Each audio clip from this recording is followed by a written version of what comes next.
Hi, Sean Kosofsky here, and I just wanted to do a short video for you to talk about the sample nonprofit organizational chart.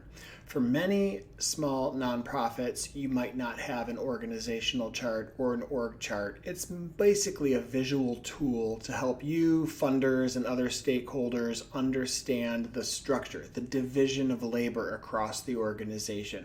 They're not essential. They actually could be written, but typically a chart is visual. It is a usually one page, super simple, boxes and lines, illustration of how the team is distributed and how responsibilities and power are distributed across the organization. Typically, the higher on the chart you are and higher on the picture, it's very linear. The higher on the page you are, the more power you have. The lines coming out of an org chart show you the connectedness of different people, who reports to whom, and basically where the distribution of effort is. You can see visually from a good org chart whether you've got way too many people in development and not enough people in program. So let's take a look at an example organizational chart here. Hope you can see this easily. I'm just going to make my page a little larger. This is just a sample of a small organization. The vast majority of U.S. nonprofits, this 1.9 million nonprofits, the vast majority are under $1 million, and most of them have very small teams. So you can see a board of trustees or board of directors. That's the board that owns the nonprofit, pretty much owns the nonprofit. And sometimes off to the side, there's a board of advisors. It's like a dotted line I have on this chart because basically a board of advisors is simply advisory. They have no power. They're just kind of off to the side in a ceremonial way. But then the executive director works for the board. In a perfect world, the board and the ED work in partnership. But technically, legally, the ED works for the board. In some situations, the ED is on the board, and they're typically called a president and CEO. So your org chart might look a little different if you have a president and CEO model instead of an executive director model. But about 80% of nonprofits have the executive director model where the ED works for the board. They're on a chart below the board.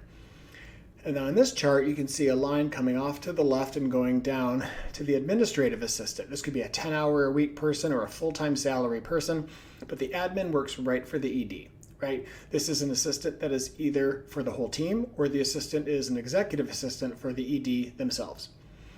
And then below the ED, you see three more people. So there's 4 people total. I generally don't think an executive director should ever supervise more than 4 people, maybe a couple vendors, but 4 staff. Because you'll spend all your time reviewing people and doing reviews and supervising people and not doing ED stuff. So I just don't think you should ever supervise more than 4 people. Most managers should never supervise more than 7. An executive director here in this chart is supervising a communications director. That is all the writing, all the communications, all the social. In this chart, the communications director is handling all of the internal and external sort of communications for the organization. They report to the ED. Then below the executive director also is the program director, the person who runs all of the programs and activities that help you reach the mission. Then to the right is the development director. This is the person in charge of all revenue generation.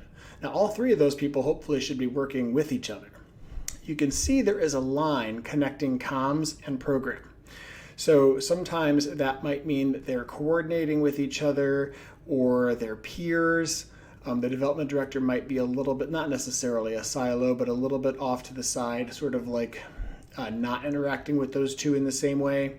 But in this picture, I have the communications director and the program director, where the communications director and the program director jointly, at least supervising interns together.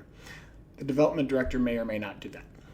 So interns could actually be for anyone. In this sample chart, this is how I have it laid out. Let me see if I have yes, it's rolling, it's moving with you. So different kind of versions of this here. So I just wanted to show you an example of an org chart for a small nonprofit. This is probably a $700,000 nonprofit. And so I wanted to use this as an example for everyone. Having an organizational chart is helpful to give you a bird's eye view of where the work is distributed. And that means, oh wow, you could actually design one of these and realize that your ED is supervising 9 people and there's no deputy or no chief of staff or someone taking that burden off of the ED. Or you might say, wow, we actually have a ton of people here that are at the management level. We're top heavy. We're paying the highest paid people and we don't have anyone down below. So org charts can help you make decisions, and they're visual. Sometimes your funders will ask you for one of these, so it's good to have one. So I just wanted to show you how these work. If you enjoyed this video, please like and follow me for more, subscribe, and I'll send you more videos soon. Thank you.